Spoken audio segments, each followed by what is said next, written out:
Good morning, everyone. Welcome to New America. For today's event, I'm glad you all managed to row your arcs in this direction today. We appreciate it. Today's event is Crypto Wars 2.0, although I think you could probably bump that number. Maybe we're at 4.5, I don't know. But we're talking today about the European front. I'm Ross Schulman. I'm with the Open Technology Institute here at New America. I'm also co-director of our cybersecurity initiative at New America. We work on, at OTI, we work on sort of internet policy and tech development, and we're focused on ensuring universal access to an internet that's both open and secure, which means we really have a special interest in defending the right to use strong encryption. I'm sure a lot of you are probably familiar with the debate on strong encryption here in the United States. Encrypted smartphones, end-to-end encrypted messaging such as WhatsApp or iMessage. These have been, this debate has been raging in the United States, for a long time, going back to perhaps even Edward Snowden, but really since Apple introduced the first iPhone with default encrypted storage in 2014, and really brought into the national consciousness during the FBI's legal fight with Apple last year over the San Bernardino shooter's iPhone, which was locked. Sometimes we call this the Crypto War 2.0 or 4.5 if you're like me. It's a repeat of the original crypto wars, which raged here in the US in policy circles in the 1980s and 90s.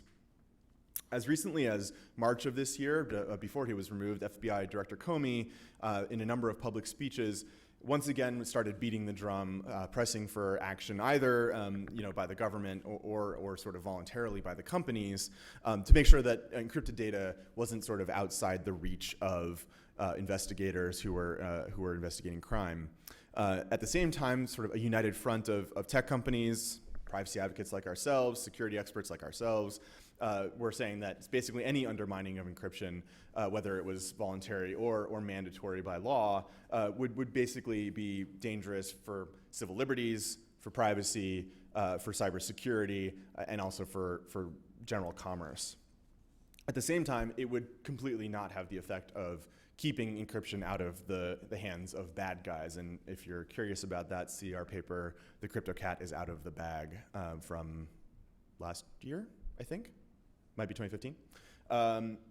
But less often discussed here in the US is the fact that these same debates are happening in a number of different European countries as well as around the world, with varying results from country to country.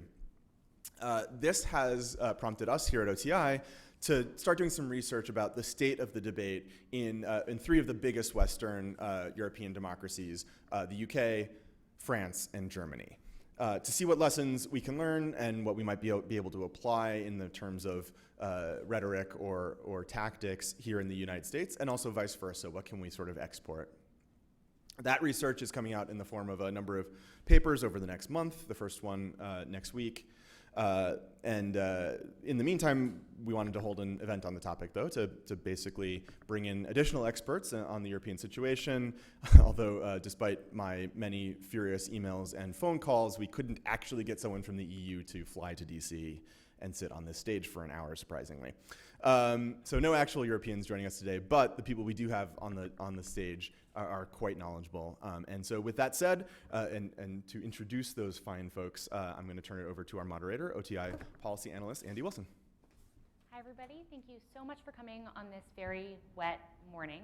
We very much appreciate your attention and your interest in this issue, which we see as extremely important, and one of the big things that OTI is working to focus on over the next few months.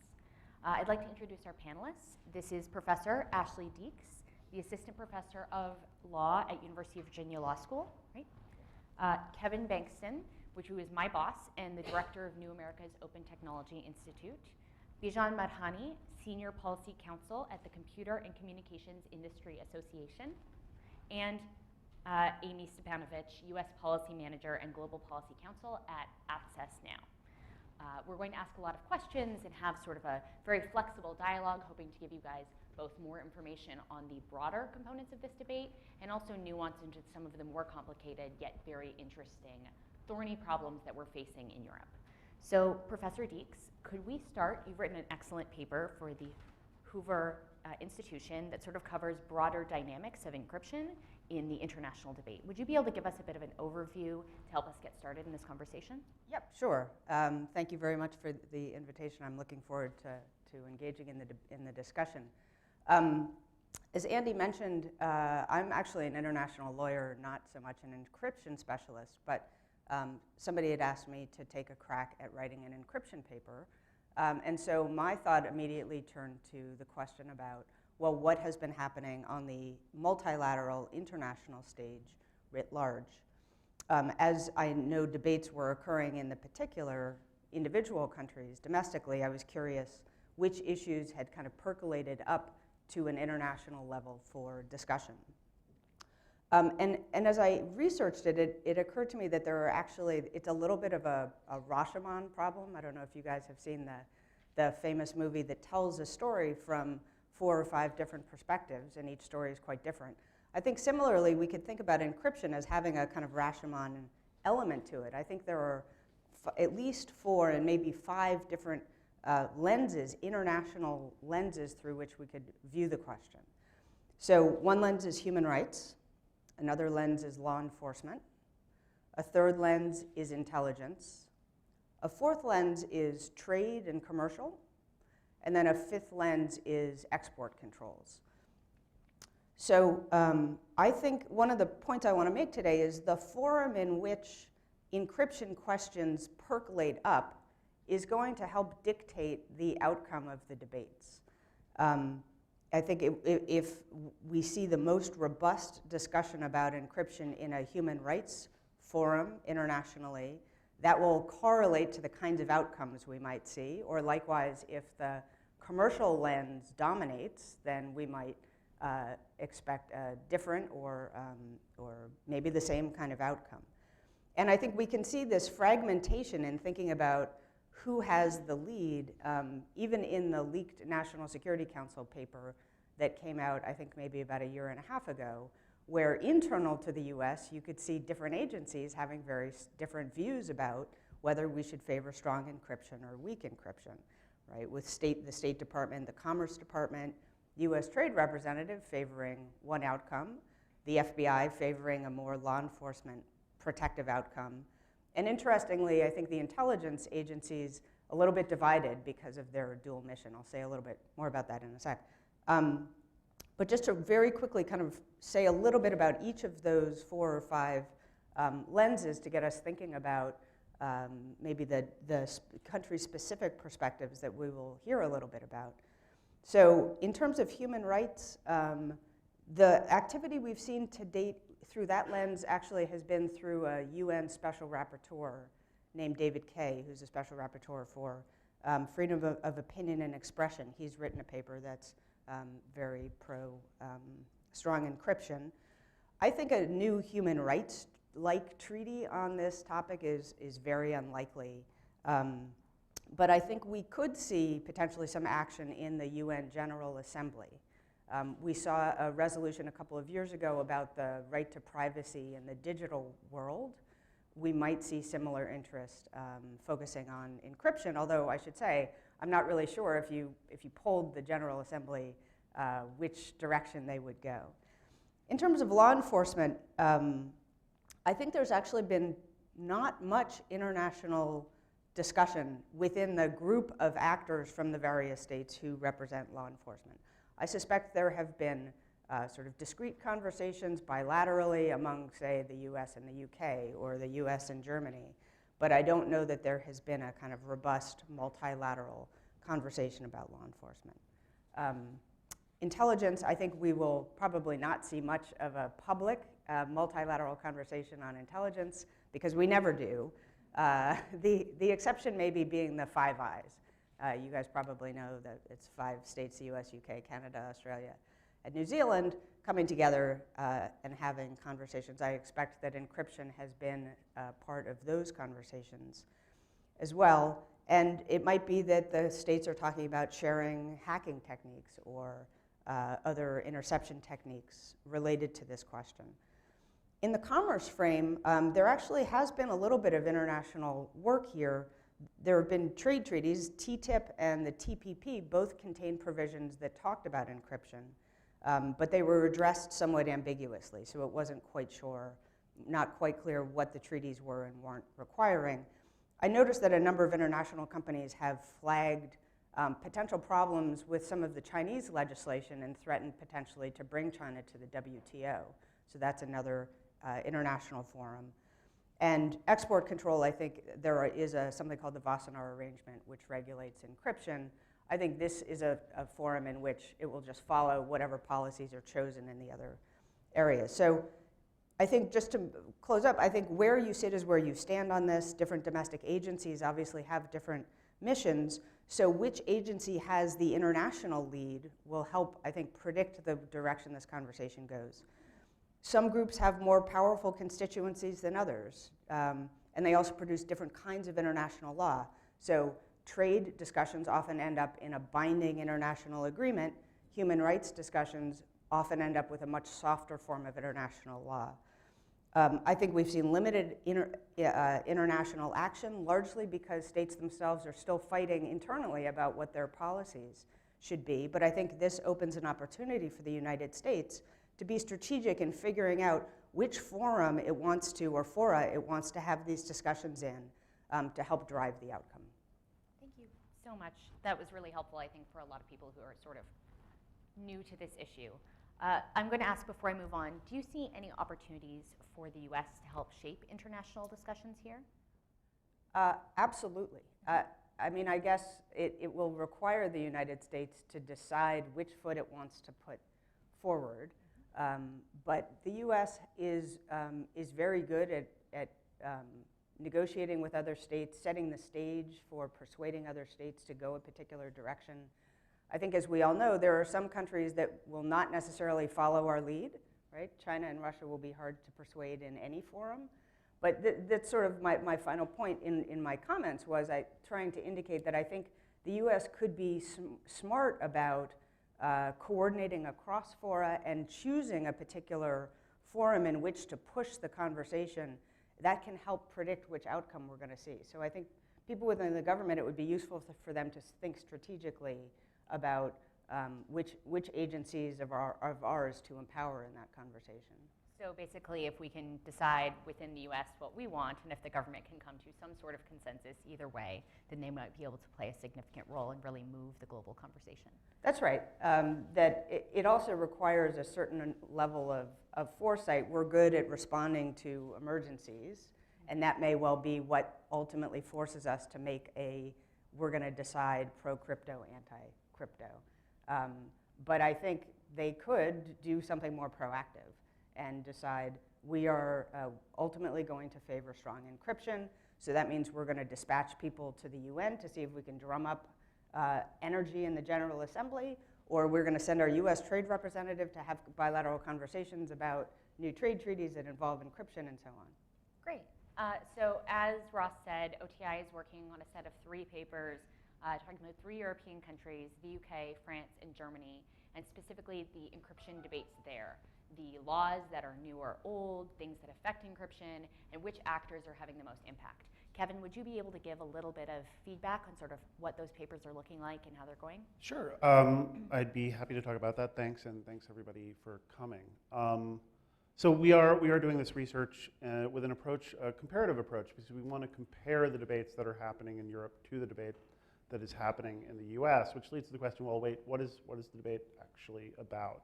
And I think at its basic level, our FBI, and in particular our former FBI director, Jim Comey, has been over the past few years making very clear that from a law enforcement perspective, he does not believe that providers should be able to deploy encryption where only the users have the keys and the provider does not, because that means that the government cannot go to the provider to get necessary data. And so whether this means that companies should voluntarily not deploy these products, or whether this needs a policy response from the government, he's been somewhat reticent, in part because he was held back a bit by the Obama administration. But basically, in the US, you had a debate that broke down between the FBI and to some extent the DOJ, broader DOJ on one hand, and a united, very large and influential tech industry that was making very strong arguments about how not deploying this technology or being mandated not to deploy it or to have backdoors into it would be very bad for cybersecurity and for the economy. That industry was tightly allied with a very large and relatively well-resourced set of civil society organizations concerned about privacy and security and human rights, making similar arguments, as well as a very well-developed information security culture in the US, making very strong security arguments, as well as Professor Deeks made clear, elements within the government that were pushing back on the FBI, whether it was the State Department and its concern for human rights around the world, FTC and its concern about consumer privacy and security, Commerce Department and its concern about ensuring security for commerce, and a variety of other stakeholders, including elements of the intelligence community responsible for securing our networks. Indeed, I've never seen an issue where so many former intelligence and homeland security officials were on the other side of a national security debate with the FBI, saying that backdoors or not deploying this technology would be a bad thing.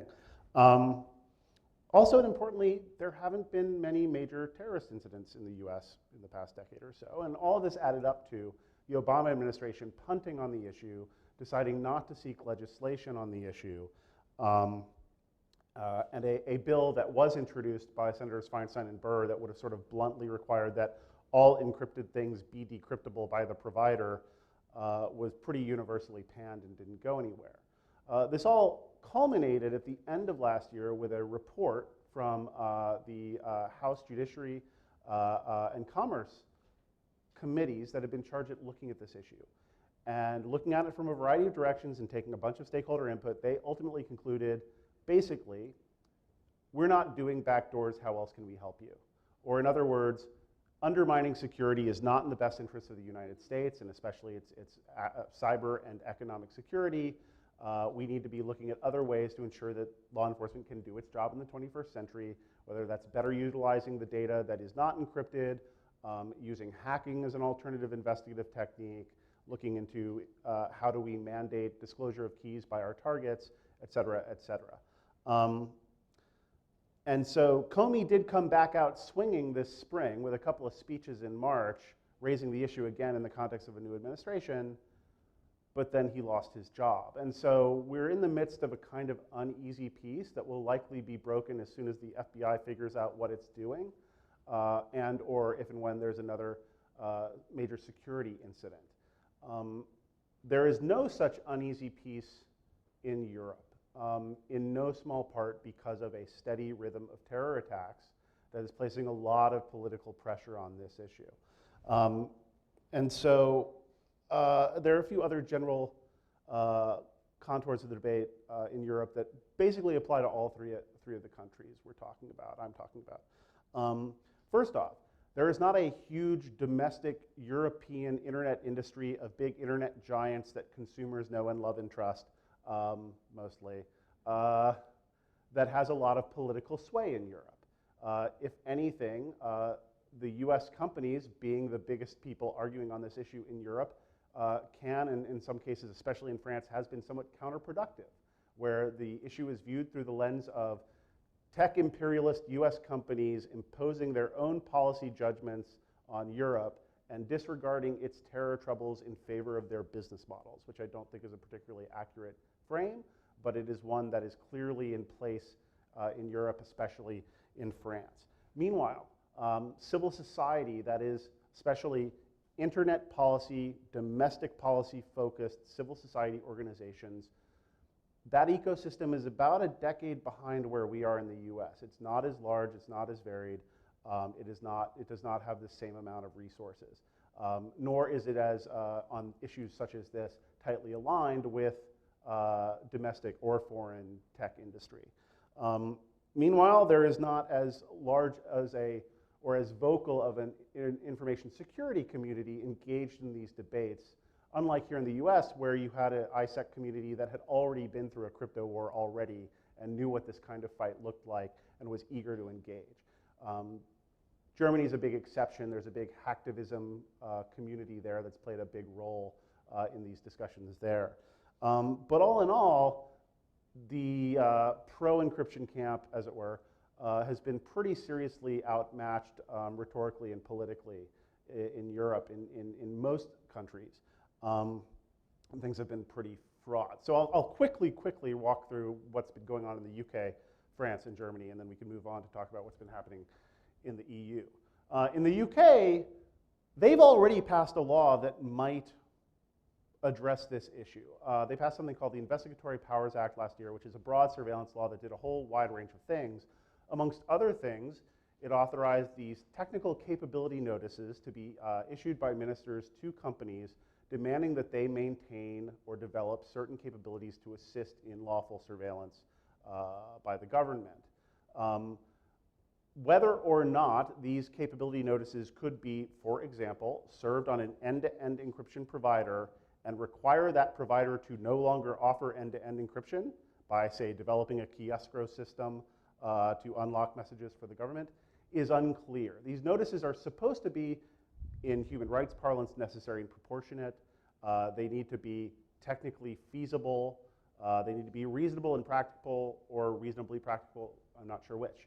However, none of these terms are really defined. And there was a lot of back and forth in the parliamentary debate about clarifying whether or not this actually, in practice, would ban or allow the banning through these notices of end-to-end encryption. The government repeatedly said, hey, no, this doesn't require backdoors or ban end-to-end encryption. We simply want targeted access to that data which we have a legal right to access, which is kind of a non-answer answer. And some language was proposed to clarify that in the case of end-to-end encryption, a demand that you make stuff decryptable would not be technically feasible. That did not make it into the law. So right now, there's grave concern that this vaguely drafted authority could be used to require backdoors or the rolling back of encryption features. This took on new heat just this morning when we saw a story in The Sun indicating that ministers were intending or were being pressured to, soon after the upcoming elections, to begin issuing notices to services like WhatsApp to have the capability to provide unencrypted content. So we're going to see how that goes. Part of the problem is these are secret notices, and the companies that receive them are not supposed to talk about them or what capabilities they develop in response to them. Then again, it would be very hard for, say, a company that explicitly says in all its materials that it is end-to-end encrypted to stop being that and not also tell consumers. That could cause it a lot of different legal problems. Also, if, as perhaps indicated by this story, if and when the British government goes after these services, they're going to want to crow about it for political reasons and say, hey, we're smiting the big US companies that are thumbing their noses at us with their encryption. It may be pretty hard not to talk about it because they'll be inviting that discussion. So we have a really unclear, fraught situation in the UK right now. France, we have a similar situation. In some ways less fraught in the sense of there is an existing surveillance assistance authority. It is also unclear exactly how far it reaches, but it probably does not reach so far as to require the redesign of an encrypted system. However, there was really spirited debate around a recent national security law around increasing the penalties around this assistance provision to really stick it to those US companies. And although the most aggressive version of that did not pass, a fairly aggressive version did. And so whatever these assistance provisions require, if companies do not comply, they could get stuck with some really serious fines and other penalties. Meanwhile, sort of supporting the argument that the current assistance provisions don't require redesigning of products, there was a specific proposal targeted at very explicitly requiring backdoors into encrypted hardware systems like an iPhone. That ultimately was withdrawn. Cooler heads prevailed. But speaking generally, I would say overall, France is the most concerned, for obvious reasons, about terrorism. It is most hostile overtly to American companies and views this as an American companies imposing their will issue politically. And meanwhile, you have the Interior Minister, sort of like our Attorney General, teaming up with the Interior Minister of Germany to make public calls for legal change at the EU level on this issue, at the European Commission, Which brings us to Germany, finally, which will be very brief. Germany is an interesting case. Sort of like Jim Comey and the FBI, which kind of went off the reservation in terms of what US policy was, you similarly seem to have a really aggressive German interior minister agitating on this issue, even though broader German government policy appears to be very pro-encryption. And there are a variety of reasons for this. First off, Germany is very mindful of its past, including the Nazis and the Stasi, when it comes to how they think about privacy and security. They're very conscious of their role as a global economic leader, both in industry and digitally. Their positions have been very heavily influenced, sort of like the different stakeholders in the US government, by their data protection officials who have consistently supported the need for strong encryption. And they reacted pretty strongly to the Snowden revelations about NSA spying on Germans, including Angela Merkel. So much so that you have the German government strongly endorsing strong encryption and even strongly endorsing a particular national end-to-end encrypted email product called Dmail. And so in Germany, despite the aggressive push by its interior minister with the French interior minister, you have an overall pro-encryption government that has instead doubled down on hacking as a way to address encryption and try and access the data that it needs, which is arguably good in some ways. Targeted hacking of bad guys' devices is better than forced introduction of vulnerability into all our devices, but at the same time raises a broad range of other privacy and human rights and accountability concerns. But we do see a similar move in much of the American discussion toward away from backdoors and toward exploiting the vulnerabilities that already exist in a targeted way. But we need to have a much more sustained conversation about what a legal framework for that would look like and how to do it in a way that doesn't fundamentally undermine security or human rights. But putting aside that can of worms, which is probably beyond the scope of the discussion here, we can perhaps move on to talk about the EU. Although I also, speaking of the Hoover Institution, I also wanted to flag another paper issued through the Hoover Institution about the encryption debate in Europe, I believe called The Encryption Debate in Europe, which addresses several of the countries we're talking about today, as well as several others. Thanks, Kevin. Now, Amie, Access Now is an organization with global reach in the, unlike many other organizations working on this. So you guys have a lot of expertise, including an office in the EU, right? Mm-hmm. Could you give us a little bit of information about how this debate is playing out at the EU level? Sure. You know, I think about this issue like I think about a lot of things through a sci-fi lens. And so there's this book called The Fifth Season by N.K. Jemisin. And in the book, most of the time, everything happens as normal, and there's a winter and a summer and a fall. And every now and then, they have what they call a fifth season, where basically the entire world is thrown into turmoil and a lot of people die, and it's a horrible time. And that's really kind of how the encryption debate comes up, not only in the US, but all over the world. Every now, like, it's always kind of there in the background, the possibility, but we don't really talk about it for long periods of time. And then all of a sudden, it's all anybody can talk about, and it's world-changing and life-ending, and it's just there in front of you. And we've been dealing with this, as Kevin said, in the US since, I believe, the 1970s. And so we have a really robust history to draw from on encryption in the US. In the EU, it's been going on for a long time, but not quite that long. And so the history of the debate is a little bit shorter. Access Now is international, and we come at the encryption issue from an international framing. We have 10 locations all over the world, including an office in Brussels. And so we noticed probably about 2 years ago that on top of the very public debates that were happening on encryption in the US, that this issue was increasingly being brought up in places all over the world. And so we launched a website called securetheinternet.org that had, when it launched, over 200 signers, organizations from more than 40 countries, signing on to speak with one voice saying, we support strong encryption. And that has been the centerpiece of a lot of our work on this issue, pointing out the benefits of encryption and the reasons that it shouldn't be undermined.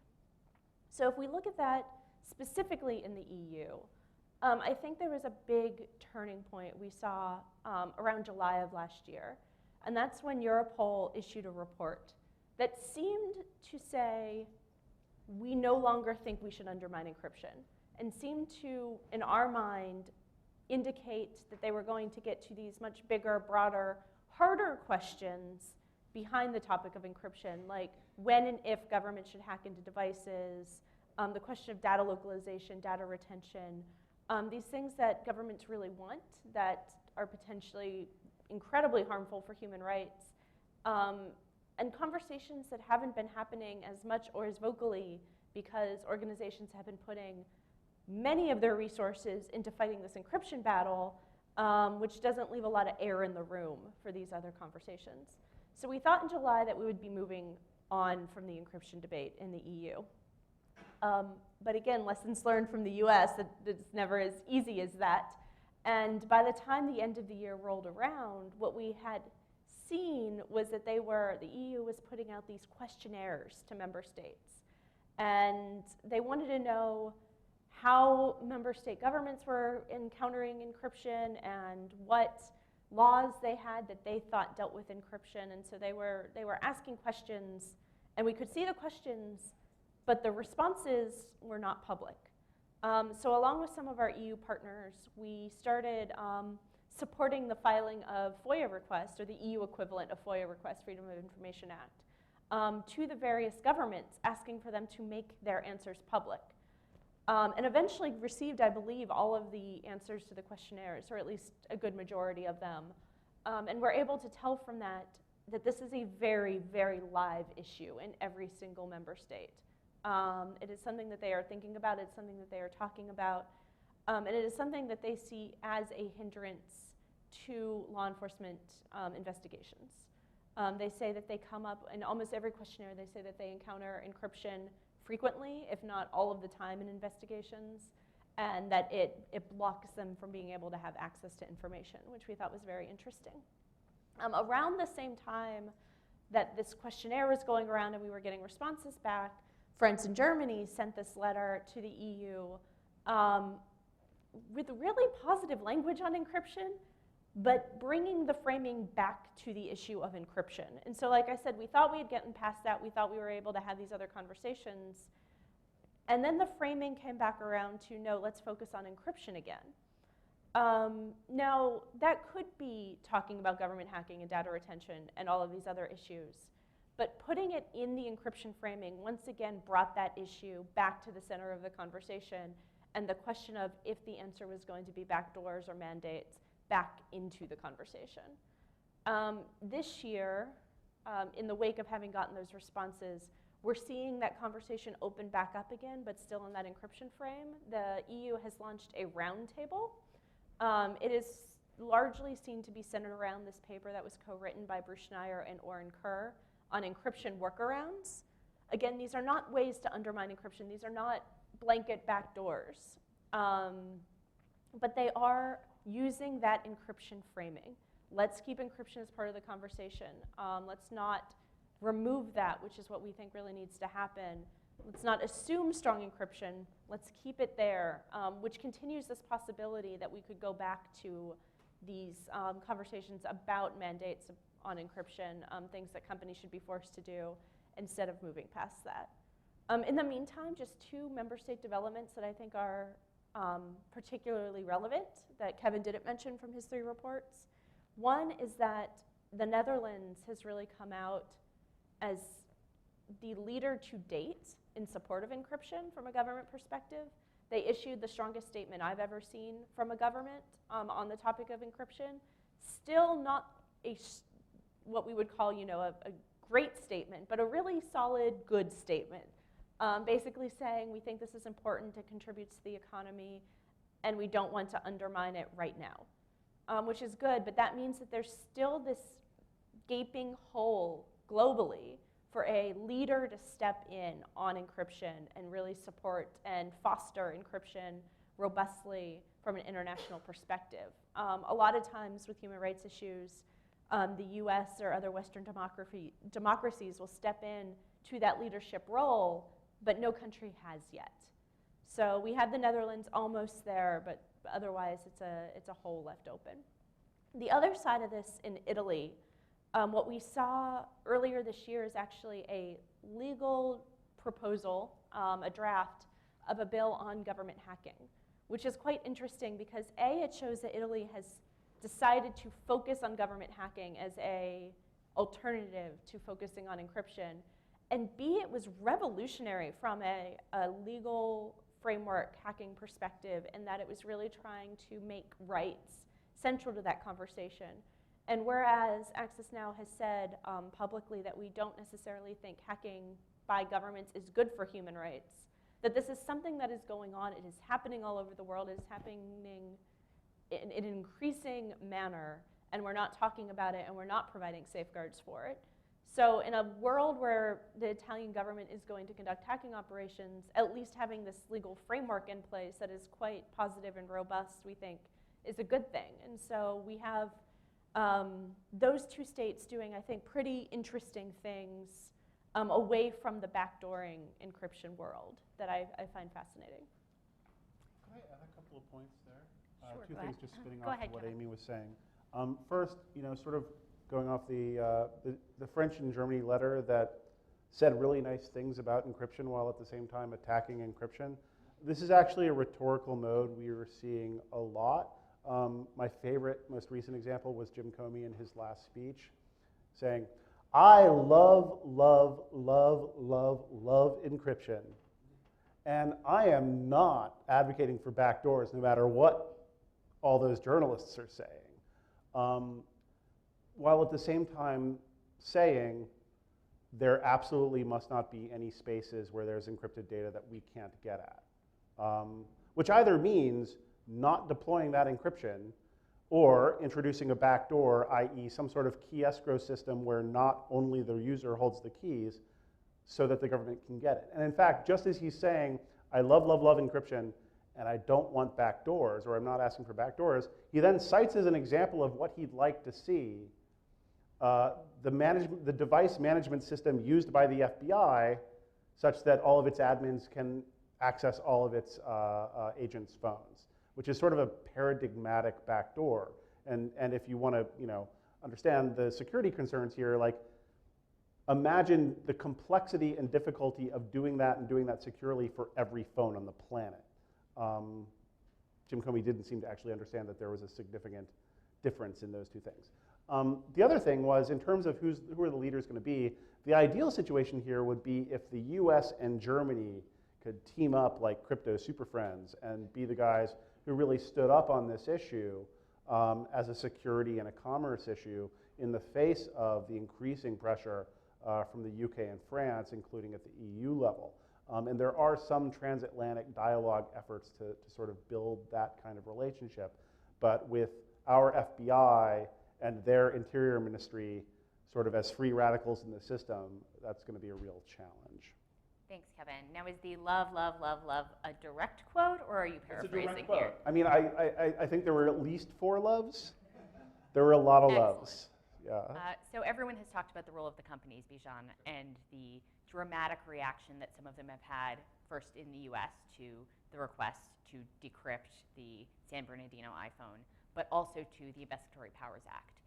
In their written testimony, many companies had really committed, even though they are US companies or international companies, to saying this is very concerning to us. What reaction have you seen from companies you work with to this type of encryption provisions or limitations? Sure. Actually, I just wanted to jump in on one thing that Kevin said before that. I think maybe Comey's perspective might be more informed now that he's no longer at the FBI, given that he might want to secure some memos that might be accessible to other folks at the FBI. So maybe he has a different perspective now. But the perspective of industry on both sides of the Atlantic is largely the same. In the U.S., you saw Apple and Google and a lot of really large companies informing the debate, aligning really strongly with the privacy community here, with the infrastructure community here, with commercial and trade aspects of the government to really beat back the FBI's efforts to undermine encryption, or to have the debate sort of framed in a way that would lead to a result that undermined encryption. And largely we've been doing that in Europe, but I think to a degree have been less effective because of things that are very particular to Europe. The industry perspective there is, again, one that is from the US, and so that means that there is, I guess, sort of a negative tint to that advocacy on the part of US industry. Of course, as Kevin said, US industry wouldn't want to cooperate with European law enforcement. They're here imposing their particular business practices, their particular philosophical whims on us. And second, it's informed, I think, by the fact that the EU is able to act in a way that allows member states to go off on their own in the way that, say, U.S. states aren't able to do. You're able to see some active. We have to fight all the fights in 27, 28 different member states, where we don't have to do that here in the U.S. And so our effectiveness is sort of diluted. The companies have to engage both at the EC level and with all of the interior ministries and at every member state, and with the DPAs, of which there are, I don't know how many, across the EU. And so that means that the effectiveness of our arguments is sort of blunted by the fact that we have to frame them for the varying laws in various member states and at the European Commission level. But philosophically, we're approaching this from the same perspective.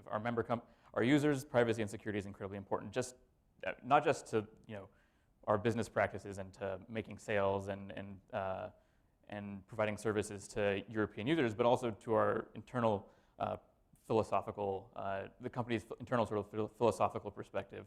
There are a lot of engineers in the companies who feel very strongly about these issues, and it's not going to change as they build systems across the world, in the US or in the UK or in the wider EU. And that's also for technical reasons. Building a system that is sort of cloud supported is very complex, it's very hard. Building it securely is even harder, and building it securely in a way that responds to the law enforcement needs of 29 different member states and the European Commission is nigh impossible. And so it makes most sense to do that in a secure way, while also without providing those backdoors in a way that might be different for every particular member state.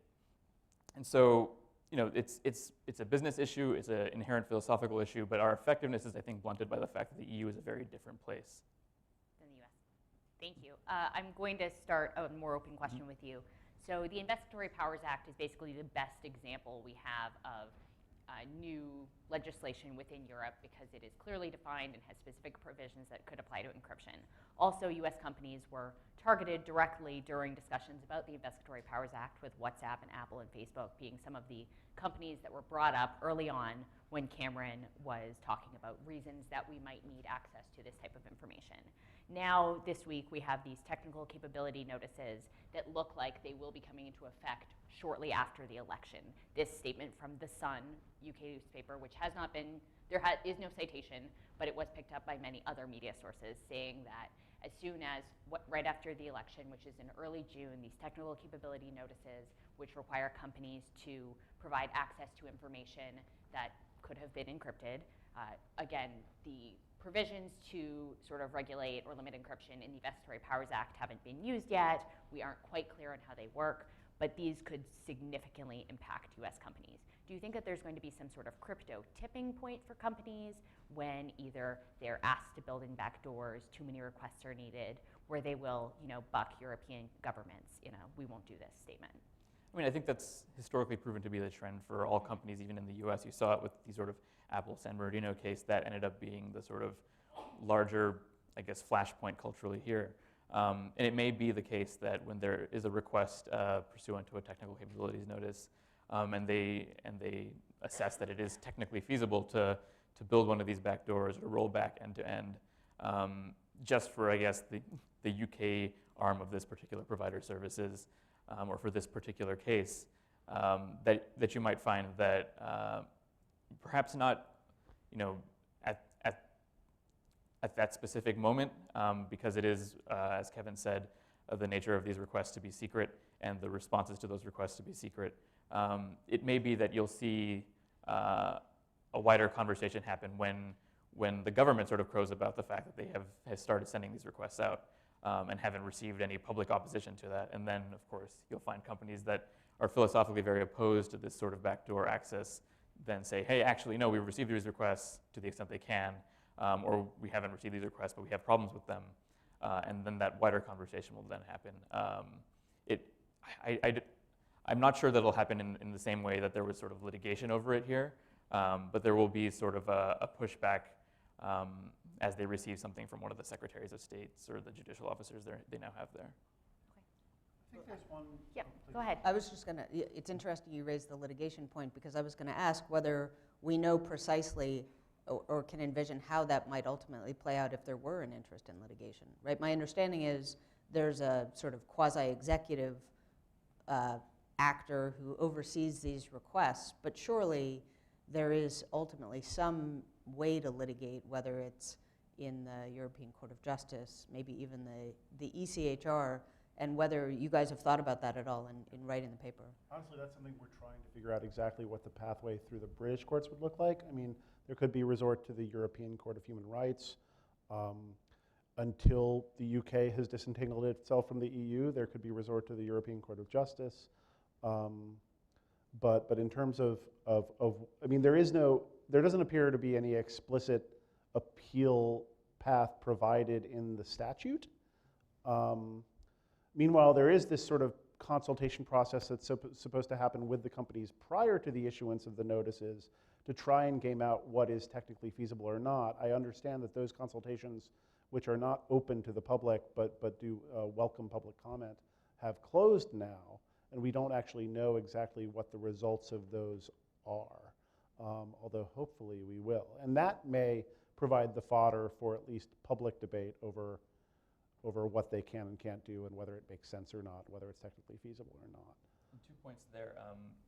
One, they're issued, the technical capability notices are issued by a Secretary of State, which in the UK is different. It's an executive branch officer, but more like a prosecutor than a international diplomat we have here.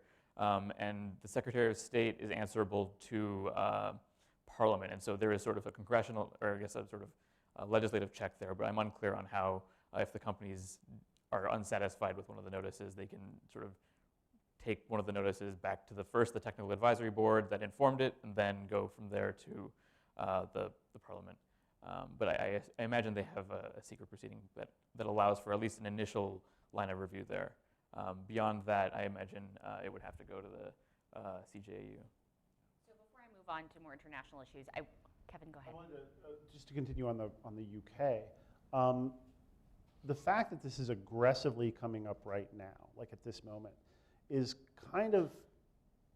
troubling, but also kind of confusing to me in the sense of, to back up a little bit, a lot of the discussion about encryption, as already has been indicated, ends up being about safety valves of like, what are the other things we can do to address law enforcement needs other than backdoors?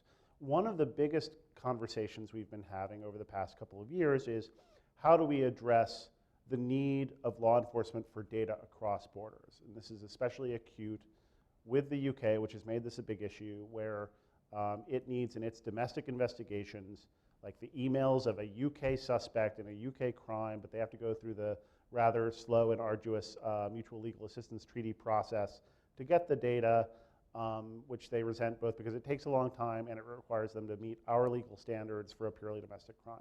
So there's been discussion about how do we address that problem. There have been some proposals that would allow them to go directly to US companies without going through MLAT, which we and other civil society groups have voiced some concerns about. I gather there was a hearing yesterday on the Hill to talk about this issue. I did not have a chance to watch it.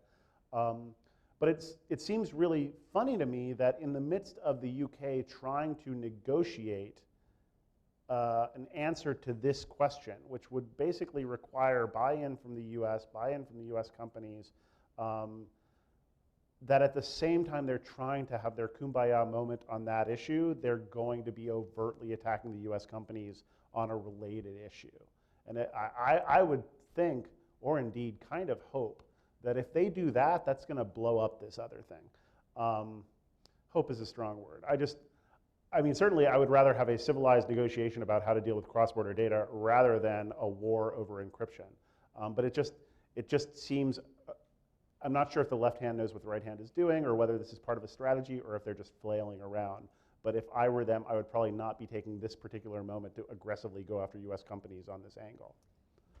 But yet, I mean, I see how they're deeply intertwined, right? Because if the US companies from which they are trying to seek information are very pro-encryption, then the amount of information that they might be able to obtain through either the mutual legal assistance process or this new potential statutory fix is going to be quite limited. So, I mean, I understand that it creates a sort of unpleasant dynamic between the European countries and the companies, but it does seem, from a policy matter, they're pulling the same direction in terms of the goals. I mean, they they're both trying serve to achieve, right? in terms of what they want, they serve in the same direction, but it's more of a political question of like, while you're trying to make a deal on this. I mean, they may think that by putting pressure on this issue, they're turning up the pressure on the need to make that deal.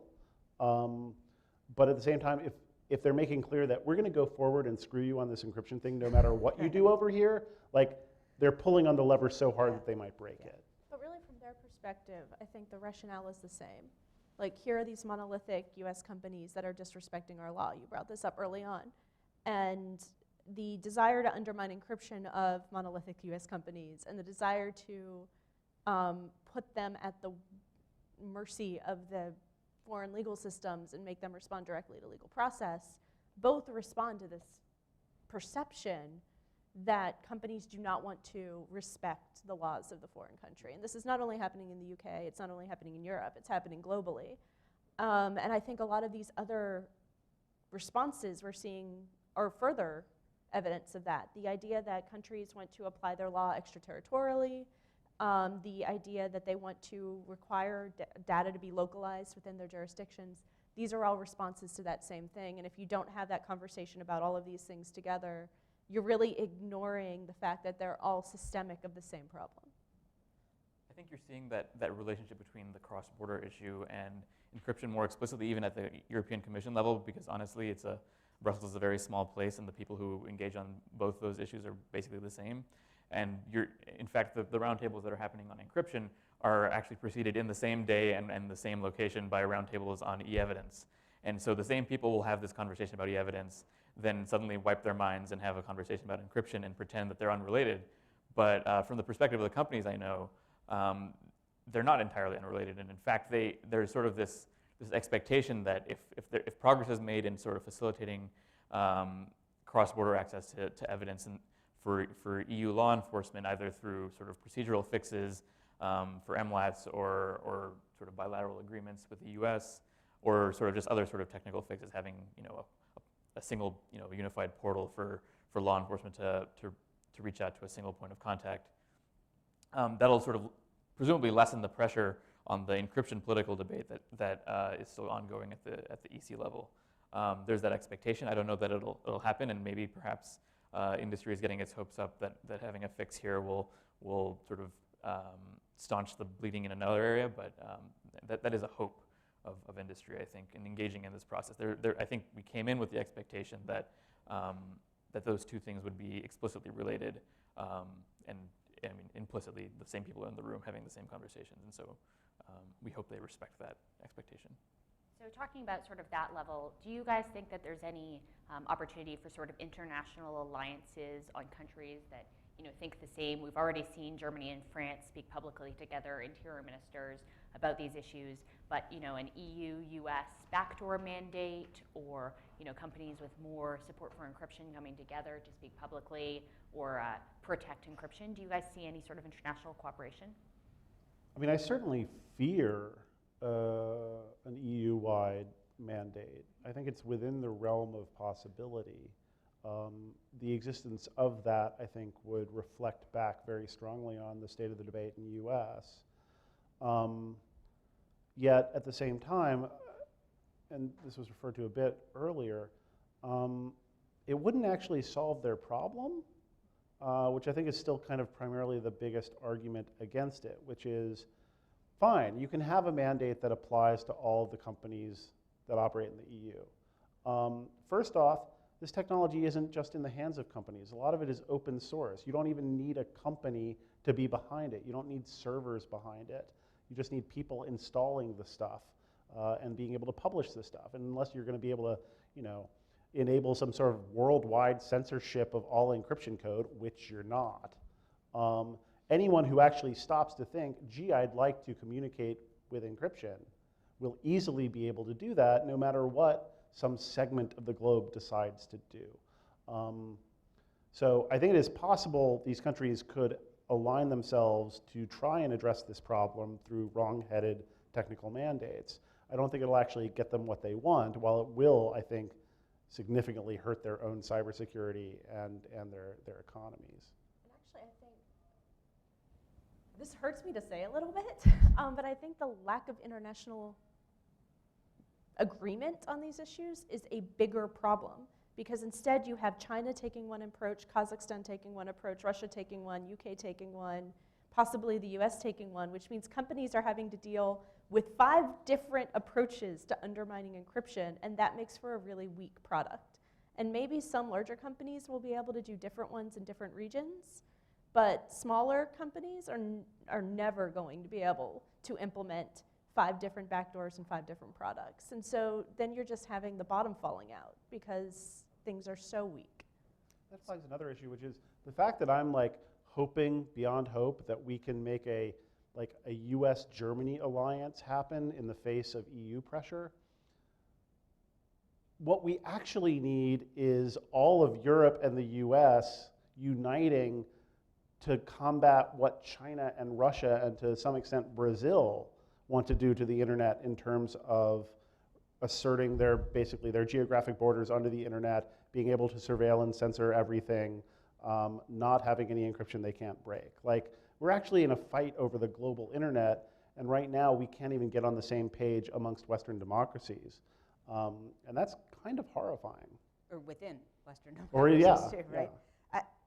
It seems to me, so I am nervous about saying this in a new America setting that is so sort of pro-encryption and human rights, but I can imagine that a decent outcome would be having a bunch of like-minded states that include the United States, NATO allies, some others, agree to a strong pro-encryption world, and yet on an intelligence level agree to share hacking techniques that help mitigate some of the law enforcement and intelligence challenges posed by.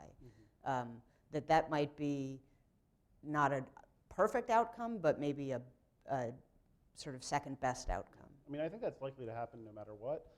And I mean, although I think there are a lot of people in civil society who are concerned about human rights and hacking and how we mitigate that, I don't think there's much expectation that it's not going to happen. Right. And in fact, I recently wrote a piece for Lawfare that would be published by now if they weren't busy bearing witness to the crumbling of our republic.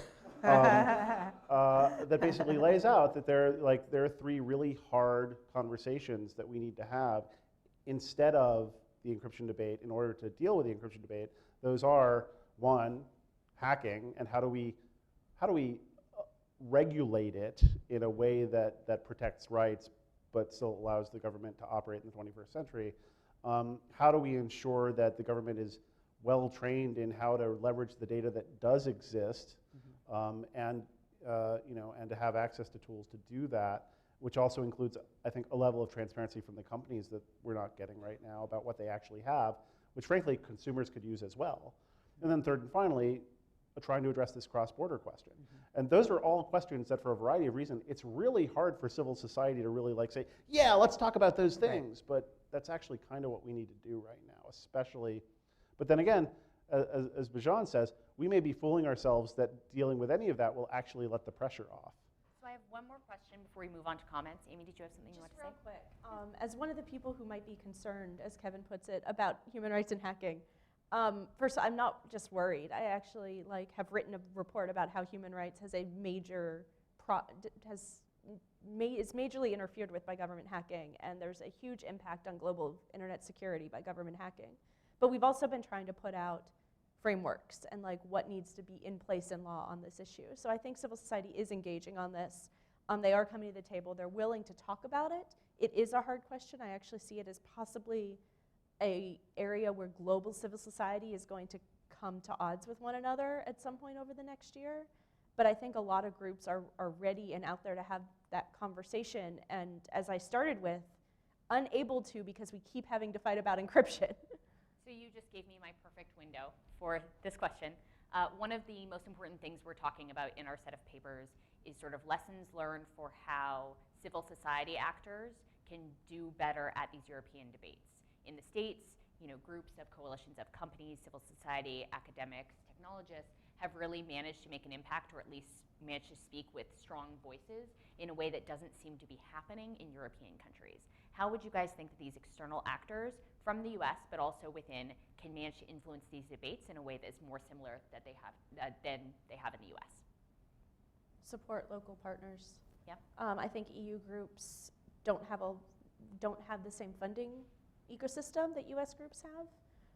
And I think it's a constant struggle for them to get the resources to be able to engage in this. And I think rather than this approach where you try to take US values and assert them in the EU in a context in which they don't apply, you need to work with the groups there who understand the context, who understand their own system of government, and try to provide the support to them to be able to fight these fights, because they could use it. I think that's exactly right.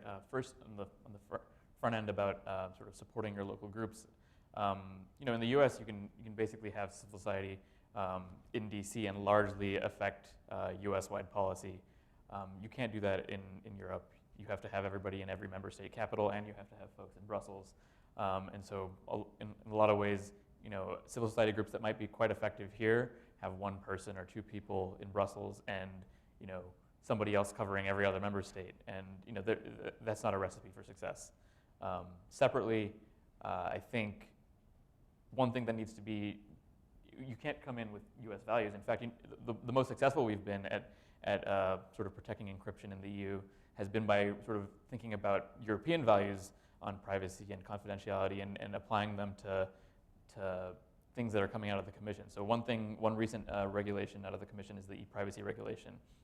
And there was which historically has applied to telecoms and ISPs. It was expanded at the end of last year, I guess early this year, to apply to what we would call edge providers or OTT services.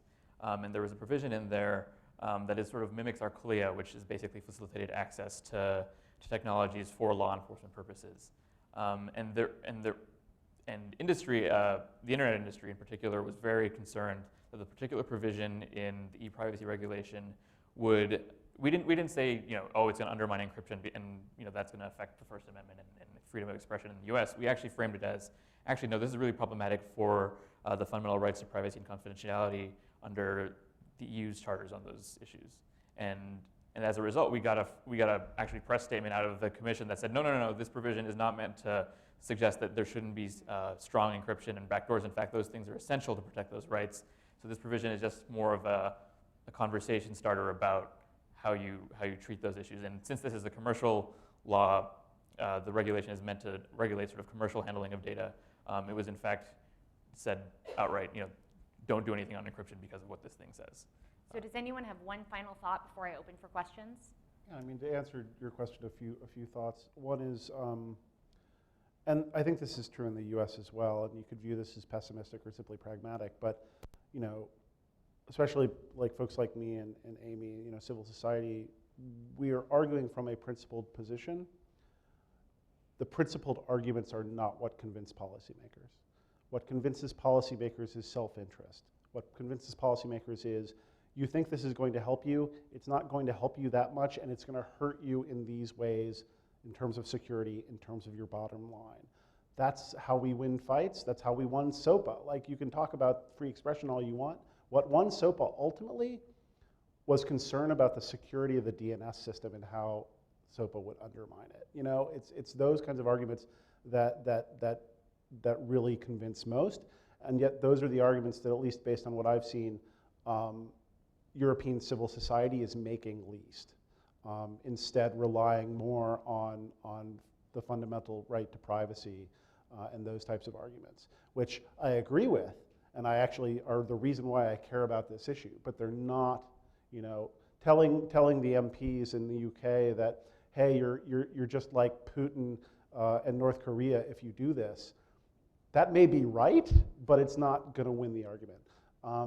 I would also say I do have this pipe dream of like Tim Cook and Larry and Sergey and Mark getting together and starting a big foundation to fund work in this area globally, because God, we need it really badly.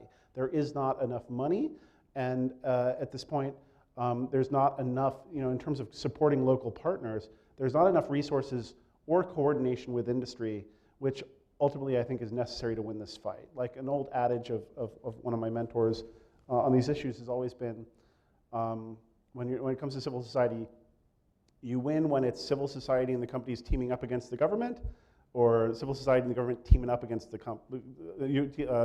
civil society and the companies teaming up against the government. Right here, we haven't seen the development. We've seen the development of that teaming up on this issue here in the US. We don't have that strong of an alliance in Europe, in part because we don't have strong enough local partners because they don't have the resources.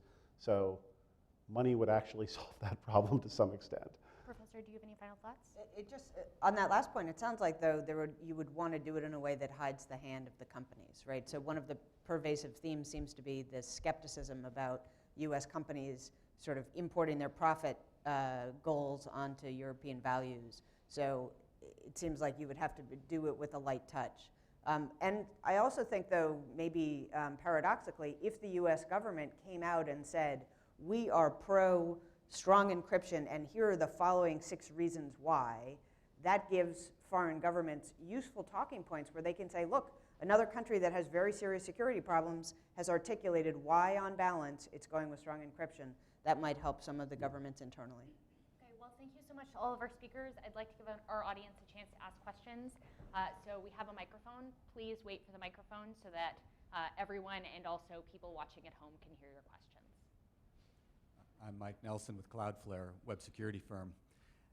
Maybe it's because I've been working on this issue for 25 years, since the crypto wars 1.0, but I'm incredibly skeptical about the idea that there will be some kind of international answer to this. I chaired the first OECD meeting on crypto guidelines in 1994, and we came up with a pretty specific set of provisions, and the OECD is now revisiting those. But that was for those people who care about business.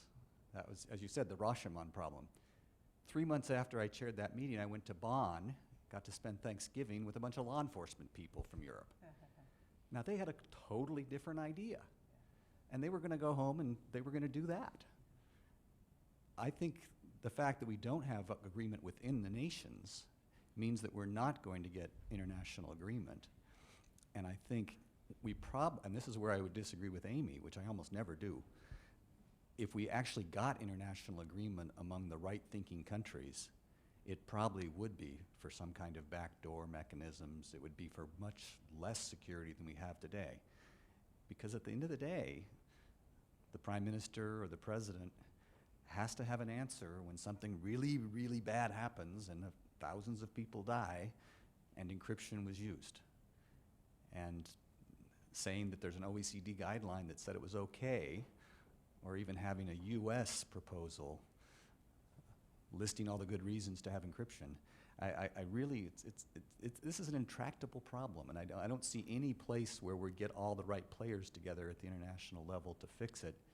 It may very well be that Kevin's got the right answer, which is this stuff is just going to go out there, and governments are not going to have control over it. It may be that they're able to control 1 or 2 aspects of it. Maybe they're going to be able to force certain types of cell phones to have some kind of backdoor. But the idea that you're going to be able to listen in on every bit that goes across the internet, that seems to be a fallacy. So I'd be interested if anybody thinks we actually can see some kind of international agreement on the use of strong crypto. 2 quick points. First, the OECD guidelines are being revisited, but in my interaction on that, it's going to be a light touch, and they're not going to change at all. Second, the reason I said I didn't want to say the point about the international agreement is because I didn't want people to interpret it that way, and so I want to say that's not what I meant. I don't necessarily think international agreement is a good thing. What I was trying to say is lack of international agreement is causing more problems. So an international agreement could be horrible, and we wouldn't support it, and anything with a backdoor we would absolutely oppose. But the fact that this piecemeal approach with lots of different approaches to this issue is how it's happening is somehow worse. And at that point it's marginal, but I did want to kind of call out the fact that there are a lot of different approaches, and that's creating different problems.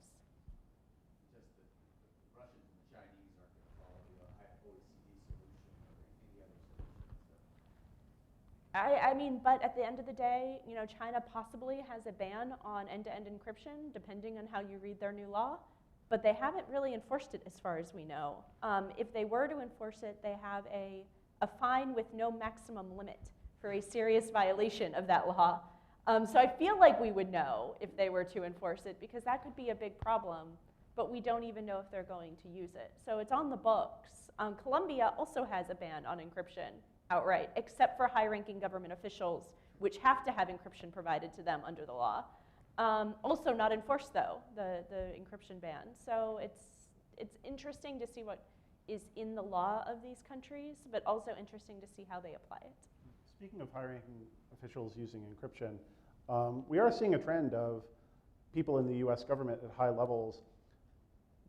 Some of them may be talking about banning it or requiring backdoors, but a bunch of them are starting to use it now after the Podesta hacks and other hacks, both at the White House and, you know, we just saw the Sergeant at Arms in the Senate has approved Signal for official Senate use. Similarly, Macron, you know, the winner of the recent French election, who, you know, there was that big hack and release of documents right before the election. This is not, he had said some very worrisome things about there should be no safe spaces for terrorists online, which is code for no unbreakable encryption. But what his key digital advisor on the campaign was actually saying, and the party Twitter feed tweeted it, that actually in light of the hacks, we really need to foster a culture of encryption. So it may be that these increasing hacks are finally, you know, now that it's very personalized to these people that, oh, I could actually use strong end-to-end encryption to better secure my own data against people trying to hack me, might actually have an impact on the debate. Great. Any other questions? Yeah. Just wait for the microphone. Thank you. I was wondering if someone could speak to Senator Wyden's promotion of multi-party computation and differential privacy. It seems like Wyden thinks that a lot of the technologies we could be using and are using in industry just haven't been adopted in government. Can someone talk about what multi-party computation and differential privacy is and how far away we might be from adopting these, and whether folks like Amie would support them? Does anyone have an answer to that question? I'm not quite sure exactly what, I mean, differential privacy, I am not a scientist, and so it's kind of hard for me to explain it, but it's basically a way of doing operations on large sets of data without while still maintaining the security of that data and the anonymity of that data. I don't think that that directly speaks to the issue we're discussing today, which is more about whether or not that encryption should be breakable.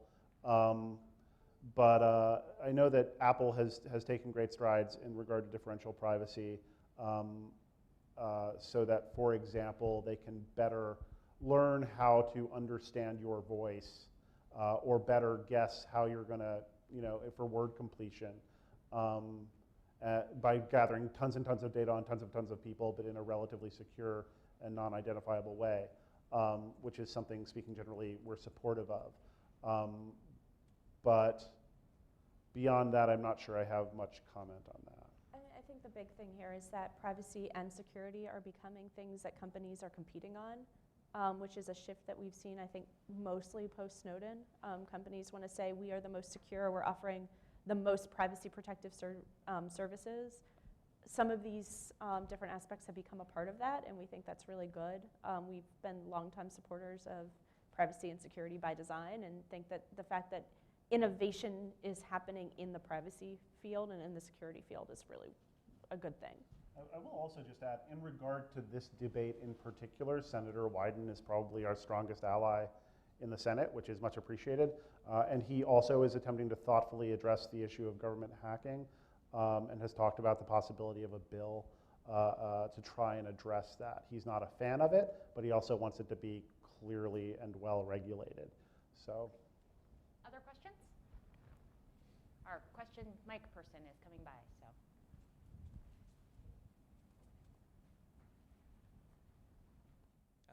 so. Hi, my name is Jack Krapansky, unaffiliated. I just wanted to get like a clarification on some of the terminology. So I thought I used to know what a backdoor was, and I didn't think it was the same as a key escrow. But are they being used synonymously? So in other words, when someone says there will be no backdoors, do they mean no key escrow as well, or is that a separate concept? And okay, thanks. I mean, so this is one of the kind of frustrating things with this debate is that people are using this term fairly vaguely, throwing it around. It's vague enough that you know, Comey can say, I don't want backdoors. I just want all encryption to be breakable. But I mean, speaking generally, if we are talking about having an end-to-end encrypted system or a locked device that basically maintains a structure of only the user has the key, except in exceptional circumstances, that's going to require someone else storing a key somewhere, which is basically key escrow. You are holding keys in escrow. And so I think speaking generally, if you're talking about backdoors in the context of encryption, you are talking about key escrow. The alternative is, or you can just not deploy that. And I think part of the rhetorical trick that the government is using is they're like, we're not saying we want backdoors. We don't care how you guarantee that we can get the data. We just want to always be able to get the data. That could also mean just not doing end-to-end encryption and having, you know, just encrypted connections between servers and you being able to access stuff at the server, which is not end-to-end. Does that? There's really no umbrella term is the problem. And so I could say no escrow, no backdoors, no mandates, no, but that's a lot of words. There are classic, Kazakhstan has incorporated a classic backdoor. You install something in your end user device and it gives the government access to everything on that device. That is like the classic definition of a backdoor. So those are still being talked about, but there's so many different proposals, it's just hard to name them all. I mean, similarly, like, we would typically not refer to the security update channel on our devices or in our OSs as a backdoor. If it were subverted to install government malware, or, you know, we would probably call that a backdoor, even though that's not key escrow. So, I mean, there is a rhetorical advantage to calling things backdoors, is that they already have sort of a negative connotation. So we haven't necessarily, in part of this debate, sort of tried to draw the lines very neatly. It sometimes is helpful to us to be able to call things backdoors when necessarily they might not be. But yeah. Meanwhile, Jim Comey just wants a front door, whatever that means. Yeah, golden key, right? Are we Yeah. back to the? I mean, similarly, we've had trouble describing what is the thing that they are worried about or that is being targeted. Like, one of the more common phrases now is talking about the problem of user-controlled encryption, to mean like encryption where only the user and not the provider has the key. But there's this constant problem of terminology, which actually we're struggling with drafting our papers right now. Like, it's kind of a pain. Next question. We have time for one more. Okay. Hi, I guess I wanted to pick up on the point of talking about the lack of coordination we have on encryption, but also about where data falls within what jurisdictions. And because of this, is there, for those of us who are proponents of encryption in civil society, thinking about, is there worthwhile putting, you know, a strategy of, just as you have tax havens, you have crypto havens of countries that are possibly very microscopic and very small geographically, but are connected to the internet and can have a server that therefore kind of creates these spaces that undermine what these larger countries are trying to do in eliminating these spaces. And then kind of coming back to your point of, you know, there will always be spaces that can't be covered, of why start going down this road when you're going to have these other kind of crypto havens as an example. I mean, I don't think you need to advocate for it. I think you just need to highlight that that's going to happen. Like, almost no matter what anyone does, even if you try and, you know, yeah, okay, we're gonna be really aggressive and get this data, out of Facebook or Google or whoever. Anyone who actually wants to maintain the privacy of their data will be able to resort to dodgy folks in, you know, the Caymans or whatever, or in Russia for that matter. But even like right now, Telegram. Telegram is the focus of so much of this agitas around encryption. And technically, it's a German company. But it's actually run by a couple of Russian expats, brothers, one of who's the business guy, one of who's the coder, based mostly on open source code. And the dude lives in, I forget which kind of underregulated island nation in the Caribbean. good luck enforcing a mandate on them. And if you do, one just like them is going to spring up in some other place between the lines. But I don't think you need to advocate for crypto havens. And in fact, I think if you do, you'll probably be undermining your other arguments because you're basically advocating for lawlessness. But I think you can highlight that it's going to happen regardless, and that therefore the benefit that countries would be getting out of these mandates are probably outweighed by the many costs they're going to incur. And this just brings up, we're creating a new class system because those companies will exist. The people who are using them are going to be the criminals and the people who know they exist and are technically proficient enough to know they exist. The rest of us are going to be on the weak backdoored stuff that the government has put into place. So they're not getting at the information they want to get at. They're just making the rest of us a lot weaker. And so if I'm smart enough to know to use the company that nobody can get to, then I'm fine. But if I'm everybody else, then I'm in a lot of trouble. So, to adopt an argument from a movement that I don't necessarily agree with, if you outlaw encryption, only outlaws will use encryption. Oh yeah, you don't need a sea land or some sort of weird oil platform in the middle of the Pacific. Even though that's really cool. It is. It's super cool, but it in fact it sort of lends itself to the idea of localized servers that are in some way controllable. The advantage of the internet is that sea land is everywhere. There are always going to be people who have sort of the capability to provide these technologies to you, or you can develop them yourself. Although don't roll your own crypto. Unless you really have to, right?